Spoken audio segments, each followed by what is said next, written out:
minus 20 seconds.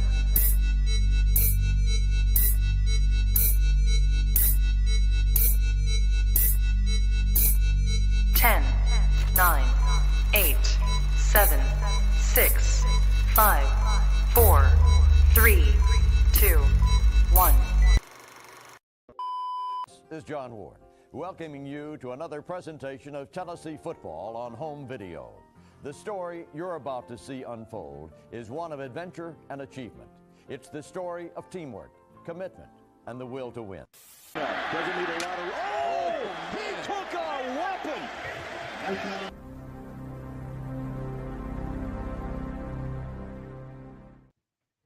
Welcome back to the Blue Chip Breakdown of all fans. We are your hosts, Bull, Cayson, Bray, and P. We all in the house, but we wanted to come on here, man, and it took us a while to try to figure out how we could get everybody in the frame. You know, I had a little issue with my camera, so we kind of bunched up in here, but, you know, we're going to make it work because we all family. So we wanted to talk about this Kentucky versus Tennessee game. Obviously, you know, it's huge because Tennessee already won the SEC championship. And also, y'all let me know if y'all can't hear me well, okay? Please do that for us, and we will fix that as we kind of go through the whole deal. But, you know, obviously, Tennessee winning the SEC championship, we kind of have been looking past that, okay? We've been looking more towards what the tournament looks like, and not the SEC tournament, but the NCAA tournament. And I think that we're in a really good spot now. For me, I think that Kentucky would be our real, you know, like test. I feel like that's the real, you know, meter as far as where are we as a program going into the playoffs? Are we ready? Because Kentucky, I don't care what their regular season record was, they are a playoff contending team every single season. They have dogs. They have people who can score one-on-one. And, you know, I just want to see Tennessee come out in a senior day. Okay, we're saying goodbye to Santi, James. Who else we got? JJ, I think is going. Obviously, DK, who's new. Yeah. I think that Jonas Adu is also leaving us. Is he? If I'm Okay. not, I could be off on that. Maybe. Okay, I could be off on that. Yeah. Bray, do you know if he's leaving or not? I think that he might come back for one more season, but this is senior day, so we want to put on a good performance in front of our home stadium, and I think that we will. But what are y'all feeling right now as far as what's going to happen with this game? We'll kind of get into the matchup, get into the numbers, all that type of stuff here in just a minute. Well, heck, I mean, I'm freaking fired up, man. This is a big time rivalry game. Okay, you talk about Kentucky, Tennessee, you know, especially when you talk about basketball. These two teams hate each other. I think Calipari, Rick Barnes, I think they hate each other. I think you look at what they did to us last season, Chris Lofton Day. Okay, they come into Neyland Stadium, or not Neyland Stadium, but into TBA, and freaking, you know, mollywop us. Okay, put a damper on the whole parade. I mean, this is a huge, huge deal. And let me tell you, the players on this roster, they know all about it. Rick Barnes, they know all about it. They didn't give two dangs about the SEC championship. Yeah, hey, cool, we won it, but we knew at the end of the day we gotta go, you know, see Kentucky in our house, in our stadium. And guess what? We're gonna have a field down those guys, man. Look for us to be physical. Look for guys getting foul trouble today, because I think it's going to be a chippy game. I think both these teams hate each other. We know we've handled them this season so far. So look for them to come out with a little bit of an edge. But I mean, I feel great about it, man. I think DK has a big day. I think Ziegler has a big day. I think Adu has a big day. JJ has a big day. Okay, I think Beskin shows up. I feel great about this game, so I'm fired up, ready to go. I'm fired, ready to go. It is game time. Cayson, do you have any thoughts on this game? How you feeling about DK and, you know, all those guys, JJ, Santi? Yeah, I already know the Dolphins next going to have an absolute field day. Just knocking down on everybody. And it's going to be really competitive, really physical, just like you said. And yeah, Sounds good. So, hey, listen, also give us a thumbs up if y'all can hear us, because we don't know if y'all can hear us well or not, but we definitely need to know if y'all can hear us well, because we got a few different microphones. But, Bray, what are your thoughts? I mean, I thought it was going to be a good game. I already got no dog in the fight, but except for Rob. Rob's my favorite player. He plays for Kentucky. But I thought it's going to be a good game. All right. That's really all I got to say. Yeah, well, I mean, you didn't really say anything. Can you give us more? Nah, I mean, what do you know about Kentucky? I mean, is that a team that, you know, you think has a shot to make a run in the tournament? Is that a Elite Eight, Final Four quality team? Sure. If they play defense, you know, they can score. They got a bunch of scores. You know, they play good. Cool, they can score one-on-one, shoot the ball. Their defense, they don't really play that good defense, but you know, since they got back some of their key players, they started playing better. And I think they scored 90 points in like 9 games straight or something like that. Wow. Well, and see, like, that's the thing is that they put up so many points, but I think last time we played them, Tennessee held them to. Nah, it was like 106 to like 95 or something. So Tennessee held them to like 95, but we held them up under their season average, though. So that's my biggest thing. I'm saying that I honestly feel like Kentucky is one of those teams that they can make a real push. I mean, like, that would be kind of an outside-in looking team, I guess, for most people who haven't really watched them play, but they're built for the tournament. That's how they build their teams. So this, to me, will be the biggest matchup, like I said early on, because several factors. We've got a lot of guys who are going to want to get their shots, kind of hit their numbers with their families in Knoxville versus the team that we beat earlier this season. Now you've got a Kentucky team that's getting tournament ready, that's going to want to, come back and beat Tennessee that came and beat them down in Lexington. So it's a lot of things. And obviously, DK didn't play well last game. So sort of different factors for me. This is a great test. It's, like you said, to see where we're at as far as tournament goes, because like we just talked about, Kentucky's offense is one of the more explosive offenses in the country this year. And I think Tennessee, under Rick Barnes, we're a team that prides ourselves on defense, pride ourselves on doing kind of the hustle plays, getting the rebounds, contesting shots, making it difficult for guys to really feel like they can get loose out there against us. And this is going to be a huge test for us. We'll see if we're up to the challenge. I think we will be. I think these guys are fired up. Here's the deal. We've had a tough little gauntlet here. Bama. We had Auburn, South Carolina. Now we got Kentucky here. I think A&M was in there somewhere as well. Mm-hmm. We've had a tough gauntlet here. Can this team sustain? Do they still have anything left in the tank? I think they do, because everything we talked about earlier with the whole Chris Lofton deal last season, this game means the world to those guys. This game means the world to Rick Barnes. This game means the world to the state, to this fan base. And I expect the Vols to show up big. But like I said, let's see what type of tournament team we are, and it starts today, in my opinion. Absolutely. So now we're kind of have a better, kind of like a breakdown. Mm-hmm. But right here, you can kind of see what the team's, averages are for pretty much everything. But you're seeing that Kentucky's averaging 89.7 points a game. Tennessee's averaging 80.2. But again, man, we play great defense. So I think that we're always going to hold them up under what their regular average is. And I think that we're probably going to score more. Now, another question is going to be, can Kentucky play better defense than they did versus us last time? Because we went off pretty much everybody except for DK, put that work in. So I think that we're going to be just fine here. And we're going to come back around to Tennessee. But there's a couple of other things that I did want to talk about. I wanted to kind of show what this looks like. Obviously, we know that they've got some dudes who can put the ball into the bucket. Mm-hmm. But really, man, whenever you're talking about guard play, right? That's what really shows you how far a team can go in the tournament, is how good is their guard play. Kentucky's guard play is top of the line. We've seen ZZ come on here well. I love what he's been doing over these past couple of games. I feel like Santi has been playing with a lot more confidence. Mm-hmm. I think that Triple J is starting to really come into his own. But we still need to have a good, I feel like a good presence down in the post. Mm-hmm. Because to me, whenever a guy like DK is off, you need to be able to score some more surefire points down in the paint. And you don't want to get in foul trouble early with those guys. But I think that we did a good job this past week versus South Carolina whenever that happened. Yeah. I just feel like this team, like, anytime I try to find a way for us to lose, right? You know what I'm saying? It's difficult to, because I feel like this team can really do it all. It makes me think of a meme I seen, it was like a meme or something I seen on Twitter a while ago. And as a Tennessee fan, he was like, I make 2 brackets every year, one with my heart and one with my brain, and Tennessee wins them both every time. You know what I mean? Like, it's just tough not to have faith in your team, man. But like you said, we got to be dominant down low. We got to be able to have guys that we know we can, get the ball in the paint, and that's automatic 2 points for these guys. And you talk about guard play. I think when you talk about making a run in the tournament, you've got to have guys that can create their own shot. Yeah. Who does Tennessee have that can do it? Well, we know DK can do it. I think Vescovy can do it to an extent. He doesn't do it enough. Josiah James can do it. I think Gainey's a guy that come in off the bench and do it as well. Can these guys do it today? Can these guys find a way to get their points if DK is off again? But, hey, don't be surprised if DK finally gets over that 40-point mark, which he's been kind of flirting with that today. I think he will, man. I think this is a game he comes out, because what did he go for, like 15 or something like that last time we played these guys? I don't remember exactly what the line was, but it was way below what his normal average is. So that would be nice. So look, I wanted to bring this up though, okay, because this is something that kind of came across our desk, and it's talking about a new in-season men's college basketball tournament to offer $2 million in NIL deals, and this actually ends up being per team. So right here, we've got a couple of the quick notes. It says that the 8-team event is expanding to a 16 teams in 2025, and it will pay $1 million to each team and another $1 million to the winner. Okay, it's talking about coaches, collectives, and NIL operators will distribute their earnings to current players.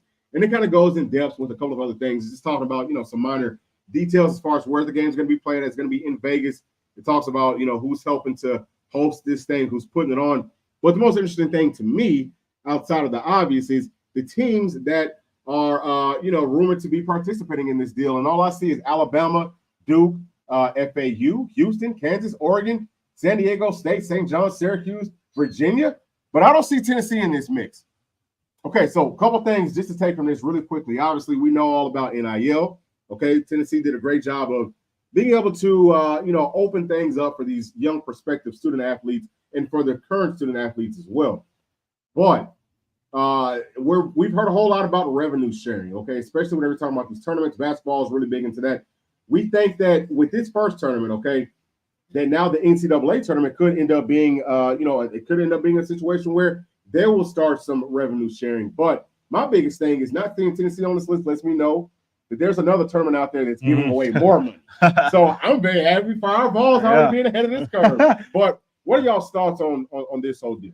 Man, I think it's a great concept, man. These kids want to make money. This is an opportunity for them to make some in-season money, and that's probably a pretty significant chunk. I mean, I don't know how many players are typically on a basketball roster. Like 12? Yeah, 12, maybe 15. I mean, I don't know. You can probably 15. 12 to 15. Okay. And so how would you feel about that, Bray? If you were on a roster, you knew you're going to get a piece of that pie. Is that something that gets you motivated to go to a school? It definitely want me it definitely, like, recruiting, it definitely helped. Because if I can go play, like, the second, third week of the season and get more money, then I for sure want to do it. Like, it just gives you a better recruiting advantage. Yeah, I agree, man. I mean, I think it's a huge deal, man, because I can't do that math that quick, but I mean, that's a solid chunk for each player. And you talk about basketball as a sport that, obviously probably the second biggest revenue generator outside of, football. Yeah, but I don't think that I still don't think it's anywhere close to what football is. So, I mean, that gives these guys a chance to really make some good pocket change and, get a head start on their life after basketball. So, you know what? One of my other questions is, will we see some – I mean, this is looking far ahead, but will we see some types of tournaments like this in football season too? Like, do you think that somebody will come out, like we've seen that what's that golf, the Live Golf. Mm-hmm. Do some of those guys who's running that kind of come in and look at college football at some point on down the line? Okay, now we know this is about basketball, but let's talk about football too. Will they come in and say, hey, look, we're going to put on a tournament and we're going to pay, $5 million for each team that enters into this tournament, and then we're going to pay $7 to $8 million, $10 million to the winner? Do you think for 1 second that any college program is going to turn that down? Because I don't think so. The only reason I think they would turn down is because, I mean, heck, these coaches, they don't want to get guys hurt, so you're not going to put guys in a situation like that. Dude, I don't think here's the deal. Yeah, go ahead. I think they might do it maybe in like a 7-on type of tournament deal. Yeah. Where they say, hey, we'll go 7-on-7, have a kind of a flag football tournament, and this would be maybe in, maybe this time, March or something, like off-season type deal, and gives the guys a chance to go out there and compete. And I think fans will tune into that. I mean, heck, people are clamoring for football. I think they tune into something like that. So, I don't know. Yeah, I think that these guys really care about money more than anything else. So I can most definitely see that happening. And, I just think it's going to be very interesting to see how the bowl games play out whenever you're talking about revenue sharing. But I wanted to just throw that in there because I thought that it was very interesting. But let's go ahead and get back to this matchup because Bray is an expert whenever it comes to basketball. He's our kind of like go-to guy. And I wanted to hear your synopsis, your take on what this game, Tennessee versus Kentucky is going to look like. Number one, what's the biggest matchups for us to look out for? And I also want to know, how is this going to affect the, seeding, the brackets moving forward? The biggest matchups to look out for me is like just the guard play. Because Kentucky, I think they get a lot of their points from, their guards. They don't really get inside that much. Mm-hmm. So seeing how Tennessee is going to be able to defend, because, like I said, they average close to 90 points a game. So seeing how they defend their guards, is really going to be one of the biggest matchups. And then for seeding wise, like if Tennessee wins this game, I would almost go for sure that they'll probably be a 1 seed. They would probably have to win one or two games in the SEC tournament, probably one. But if they win this game, I think they would probably for sure be a 1 seed. Man, so that's to me, P.I. I don't know about you, Cayson. I don't know about y'all. I don't know about everybody else. That's big because that's kind of like what we had talked about. We go out, win this game today, okay, at 4 o'clock Eastern time, we come out here, handle business, right? Send our seniors off, not just quite yet, but send them off with a good, final home victory. I think that's, critical for this whole thing.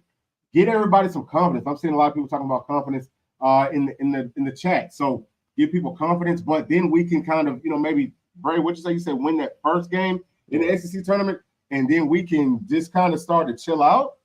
Okay, That is the perfect recipe to me. Like, that makes the most sense. We've already won the SEC. What does the tournament mean to us if we're 1-2 seed? Not a whole lot. Yeah. But Pete, I mean, that's always kind of the big question is, do teams perform better when they have time to kind of chill out, cool down a little bit, and then all of a sudden they got to turn off the tournament, or do they perform better when they got to keep their foot on the gas, continue to push themselves, continue to play against good teams, good competition? Does that help propel them through the tournament? I think each team's different. You never really know. I think I don't know what year it was. This is probably like 5-6 years ago when Villanova won the tournament, the March Madness, and their coach was talking about, like, right leading up to the tournament, he was very kind of lax. They had very lax practices. Really want to have everybody fresh, and they went out there and they won the whole thing that year. So there's probably anecdotes and scenarios you can point to that support each way to do it. But I think this is a hard-nosed team. I think this team, to me, their personality to me seems like a team that they kind of need to keep their head down and keep on churning and going for blood, going for throats to really get that keep that momentum going. Because I don't know if they're going to be able to, take it easy, take the foot off the gas, and all of a sudden turn it on. Turn it on when they play whoever they play round one. But we'll see. We'll see how it goes. So I'm going to get to a super chat right here. And excuse me if this is from Shane Cross. It says, "Love your channel, man. Young man, Kentucky is going down today." It's a $10 super chat. Thank you so much for that, baby. Sean Cross. We're going to play the clip here in just a minute. But, P, I think, hold on.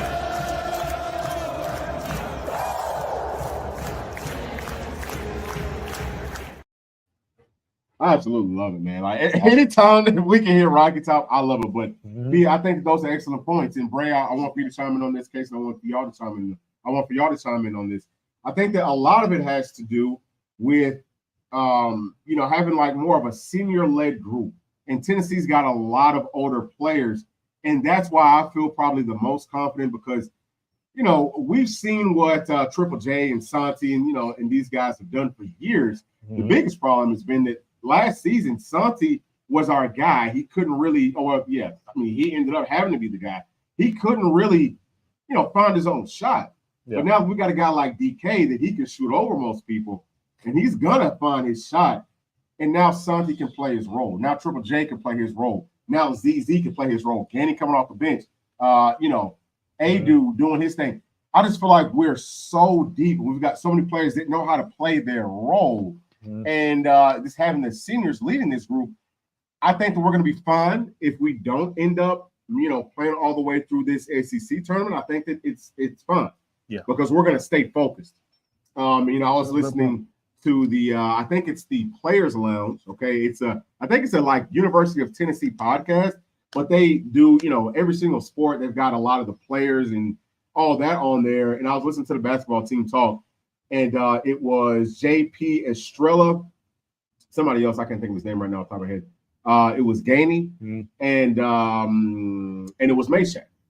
And I love Meshack. Yeah, I mean all of them, but it was just, to me, it was a great look at how close they are. They're like brothers, So yeah, that's always important. And I think that's how basketball is, man. I think those guys are super close, man. It's such a small team, you know what I mean? Yeah. They're all close knit. They hang out together, obviously working out together, putting up shots after practice together. So of course they're a close knit team, and I think that's another factor, another X factor that you can't really quantify is the relationship, the chemistry, the rapport that these guys have with one another. Because, Bray, you can speak to it probably as well because, you're a guy, me and Bull, we haven't really played basketball organized, right? So we don't really have a feel for that dynamic when you're on the court. You and four other guys, you all kind of doing your one-on-ones. But you being a guy that's played basketball for a long time, you have more of a feel for that in terms of you're out there in the court, are you like, does that chemistry, like, does it benefit you to be close and be friends with the guys that you're playing with, or is that kind of an overrated thing? No, it's very close because like the tendencies and what people do and stuff. So like it's really like it's a big thing for that. Yeah, because guys are cutting to the basket. Yeah, you gotta be able to see and just feel stuff. So if you're hanging out with your guys every day and you're practicing with them, picking up the tendencies and stuff, you're gonna be able to figure out what they like to do, hit them in their right spot, like where they even small things like where they want to catch the ball to shoot it. Yeah. Like once you start playing with them, figuring out, it just gets way easier. So it sounds way better for them. It looks way better for them. Nice. Yeah, I absolutely love to hear that. So I also want to take a look at some other games that's kind of going on, because again, man, I think that the best place for Tennessee to be, at least the way that everything is kind of seeded out right now, would be the #1 seed in the West, because I don't see a whole lot of real threats to what Tennessee likes to do over there. But we never know how things are going to kind of shake up, at this point. So I don't know what determines what side you go to, if it's necessarily regional or I don't understand. It's a lot of stuff about basketball that I'm still trying to get figured out. Okay, we're still trying to get it figured out. But what I do want to do is jump into a couple of more things here as far as, some of these other teams.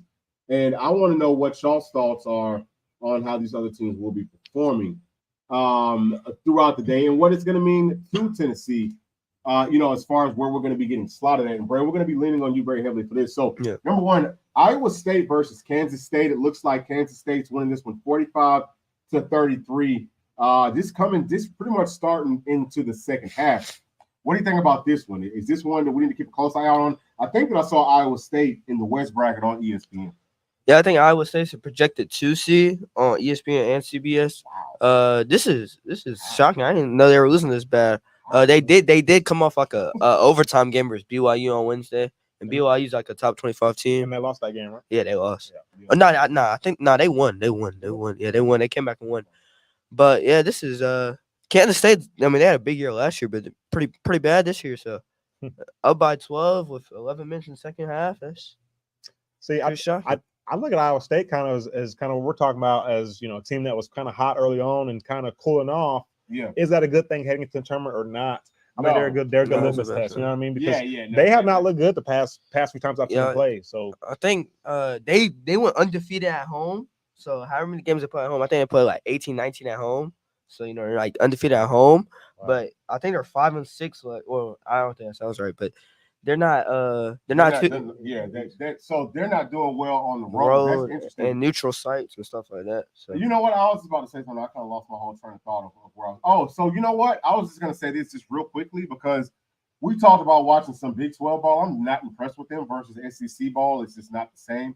But we did get to see who was that playing last night. It was Boise State and San Diego State. Versus San Diego State. I like both of those teams. I think that both of those teams could be a problem. And San Diego State, we know they went to the championship last year. Yeah. I think that they have an outside shot to do it again this year. I'm just saying, I like how they play. They return a lot of players. They return a lot of players too. Very, very similar. So let's go to the next game. We've got Creighton versus Villanova. Right now, Creighton is taking it to Villanova. I think Villanova's trying to get into the tournament. Villanova, they're our last four in. Four in. So is this going to keep them out, Bray? Do you think? I think they got to keep it closer. And then they got to kind of go next week and win maybe 1 or 2 games in the Big East and tournament they'll be in. So okay, so you think Nova's in? Yeah. Now we've got South Carolina, Mississippi State. So I mean, South Carolina's in a close one with Mississippi State. I'm gonna say this. I don't know what happened in that Bama game because we had to kind of start this thing up, but we're seeing Alabama's been struggling. I think that they had lost 2 before we played them. They're kind of on a downward streak. South Carolina kind of losing to Mississippi State, who was not really a slouch, right, Bray? Nah, they lost to Kentucky by 2, like a buzzer beater or something. Yeah, so I mean, they're a good program, but again, that kind of brings me back to the whole Tennessee thing versus Kentucky tonight. That's why I think this is such a big game because you're seeing kind of like the teams that Tennessee has been beating recently have been kind of like losing recently outside of Tennessee. But Bray, go ahead. It's a tight game. I mean, it's an SEC game. It's an SEC game, so it's gonna be a close game. But South Carolina, they're up 2 right now. But I feel like in the tournament, I feel like all these SEC teams are gonna start to show they're gonna be able to out physical and like out better a lot of these other teams. Yeah. So I wouldn't take too much pride into like a SEC team losing to like another lesser SEC team. Yeah. Because in tournament, that like level of competition is gonna show when you're playing versus like other ACC teams or Big Ten teams that have that depth in their conference. So yeah. I mean, excuse me. I think we've seen that all season in the SEC. Like any team could beat any team. Like there's not necessarily one team that just leaps and bounds above everybody else. I mean, even a team like Vandy, I think they beat Bama this year, I think, or beat Kentucky. Know. They beat somebody. Nah, I don't think they beat Kentucky. They beat somebody. I think it might have been Bama. Yeah. I was gonna say, I think it may have been Bama. Y'all can tell us better inside of the chat. Yeah. So you just never know, man. The SEC, man, it's been cutthroat this year. My opinion, the best conference in college basketball. I think it is too. So I think that does help, and it kind of comes back to the kind of same thing we've had all show is. Does that help your team heading into the tournament, or would it be better if your team didn't play anybody and they're fresh heading to the tournament? It's just we have to just kind of wait and see how it plays out. Absolutely. So you know what? I want to go down. Did you have anything on this South Florida and Tulsa game? Yeah, South Florida is a send the road team to watch. That's all I got to. Yeah, they're like. Well, hey, look, don't give away too many bracket secrets. Okay, now I'm helping y'all. I'm just playing. All right, so look, Kansas versus Houston. What do you got on this one? It sounds like this is a pretty big matchup. I keep on hearing a whole lot about Houston, but I mean, I haven't really watched them play that much. But whenever I did, I wasn't overly impressed. Well, I'll say this: with what they were doing. Yeah, I've only seen probably about a half of Kansas. Not impressed with them. I'll tell you that right now. I'm not picking them to make a run in the tournament. I'll give you that much. Yeah. Houston, they play like really good defense. The problem with them though is if like LJ Cryer, their lead guard, if he's not scoring, then they don't really have offense.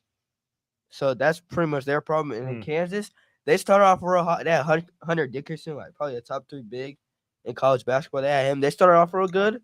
I think when they got in Big 12 play, they kind of dropped off a little. So seeing how they play today is gonna be a big test for them heading into a conference tournament and March Madness. Absolutely. Okay, so let's kind of continue on down. Obviously, we've got Kentucky versus Tennessee, and what I found interesting is. This says that we are favored by 8.5. I thought that I saw it come down to 7.5. Maybe it went back up, but a lot of the odds makers are saying to take to take Kentucky for the points because they think that the game will be closer than that. I kind of tend to agree, but I also think that Tennessee will win. We've touched on that. What about Marquette versus Xavier? You got anything on that, Bray? I don't really got anything on Xavier, but Marquette, they just played UConn. I want to say Wednesday or Thursday. Yeah. So fatigue. I think is it at Xavier? At Xavier, that could be an upset game just because they came off of playing UConn. And it's a away game. So. All right. So next game, Baylor, Texas Tech. You got anything to kind of add on that? Baylor, they got a good freshman guard, projected top 5 draft pick, Jacoby Walter, can really score. Yeah. Okay. Now this is a big one, North Carolina and Duke, and I'm just gonna tell y'all a little secret. I always pick North Carolina as one of my teams to go far in the tournament, but just because they're kind of like Kentucky, where that's what they're built for. But what do you got on this game, Brett? Yeah, last time they played, I think North Carolina was at North Carolina. They won by like 10-15. It's gonna be it's at Duke, so I would probably give them a little slight advantage going to the game. But Armando Bacot versus Kyle, I don't know, say his last name's like Flip. I have to call him Flip, but it's gonna be a good matchup. But I think I got Duke coming out today to. Just because it's a big time game for them. They want to get their get back. They've been playing real good lately too. All right, so Georgia and Auburn. I don't think we have to talk too much about that one. Just to that you want to say. Yep, Auburn's about to blow us out. Mike White might need to get fired. You know what, man? There's a lot of people that's kind of down on Auburn as a tournament team, and I'm not 100% sure why, but yeah, I like Tennessee's odds better than any other SEC team, but I would say watch out for Auburn. Depending on who they get matched up with. Yeah. I would love to see Auburn versus like a North Carolina type of a team. Like a team that I feel like I would be picking in the tournament. Auburn's a team that I would pick to upset them. And I don't even know if that would be an upset at this point. But just kind of giving y'all an inside look to how I look at the brackets. Now, UConn versus Providence. Okay, this game is in Providence, Rhode Island. What do you got on this one right here, Brian? I think Providence is on the bubble. So this is big game for them. UConn, I like them a lot. That's all I'm gonna say about them. Not getting out too much bracket seekers, but it's gonna be. This could be an upset, but I like UConn. Obviously, they play good defense. They can really score. They got they got the total package. Bigs, outside, guard scoring. I really like UConn defense. Yeah. Wait, but Providence beat UConn earlier in the season, right? I don't think so. Sure that they did. Oh, they did? I don't know. I mean, I could have sworn that they did. Am I tripping? I don't think that was I don't think that was Providence. Maybe I'm tripping. Hey, Providence is that prototypical 16 seed beating the 1 seed type Yeah, team. The Providence is not going to be. Seriously, That's who they are. I mean, They're- that's my thing about Providence. they're That's prototypical. what I'm thinking about. So we can move on to the next one though. We got New Mexico at Utah State. Anything on this one? Anything interesting? Oh, Utah. I think Utah State's like a projected 5 seed. Utah State is? Yeah. Okay. So this is the Mountain West Conference. Mountain West is actually pretty good this year. Like you said, San Diego State, Boise, Utah State, New Mexico. This is gonna be a good, interesting game. New Mexico has 3 very good guards. I was about to say, it sounds like Utah State should be killing New Mexico. Yeah, I was gonna say either New Mexico or New Mexico State. One of them I seen play, and I said, "Don't forget that team." I forgot, Yeah, but don't wow. forget So- that team because So fun fact about New Mexico, they were like top 15, top 10 ranked, and then they got in We conference gotta stop play. giving out so many secrets, man. We might have to start charging. I know, right? We breaking it all the way down for y'all. Man. Top, they're like, yeah. But yeah, Yeah. it's gonna be a good game. Okay, all right. So now we also got Oklahoma State versus BYU. Anything on this game? Nah, like I said, BYU just came off an Iowa State game. I don't think Oklahoma State's that good this year. I got BYU. BYU for sure. Okay. So Arizona and USC. Arizona's a team that I've seen play some. Not impressed by any means. USC, they've got Bronny. A lot of people saying he's not an NBA talent. He's not ready yet. And we're not going to go too far into that. But what do you think about this game? I think, hey, kind of crazy. USC has a lot of talent, so this could be an upset. I They can see it happening too. they got Isaiah. They got Isaiah Collier. He's a projected top 10 pick. So, come crazy. I like USC in the upset today. Well, look for Bronny go for like 10 points. Okay, all right. So and now we're also seeing down here the final for Alabama versus Arkansas. Alabama wins that one 92-88 in overtime. I think that most of y'all knew that because I knew that. Actually, coming into this video, I just completely and totally forgot because we had too many things going on. But listen, I want to thank everybody for tuning into the channel. We most definitely appreciate all of the love and support that y'all give us. On an all-the-time basis, man. It means a lot to us. But we're going to go ahead and wrap this thing up so that we can get ready for the big tip-off. I got our volunteers winning. I guess we can kind of go ahead. We can kind of go through and just pick who's going to win this game. Tennessee versus the Kentucky Wildcats. I'm picking our Vols to cover. Bray, what do you got? I'm sorry, Cayson. Cayson, what do you got? Yeah, I got Tennessee because, as you know, last time playing, lots of people on both teams were out, and this time it's going to be most people on both teams in. So we're going to see how it goes with the other people in. So I'm expecting them to actually go out there and do what they do. And yeah, I guess. Okay, Tennessee. All right, go ahead. I like Kentucky this game. I'm just gonna say it. They've been playing real good lately. They're on a hot streak right now. I like Kentucky. Man, I got Tennessee all the way on this one, and I think it'll be similar to last game. High scoring affair. I got Tennessee putting up about 94 points, and Kentucky's going to be right there, probably about 90. It's going to be a good game, but I got Tennessee winning this one. All right, so hold on. We're going to do one quick one I want for y'all to answer this to down in the chat. DK over under 30 points. I'm going over. Yep. Cayson, over under. Do you think DK scores more than 30 points or less? Yeah, of course. More? Over? Okay, over. I'm going under. I think they throw a lot of different coverages at him, but look for Ziegler and Josiah Jordan-James had big games. Oh, okay. I got him going over. He didn't do it last time. Went for about 15 or so points. He's going to come for his get back this time. All right, so that's going to be it for this one. Thank y'all so much for tuning in. As always, please make sure to like, subscribe, hit that notification bell, share with your friends, family, and other volunteer fans. And we'll, maybe see y'all after the game. Thanks. Peace.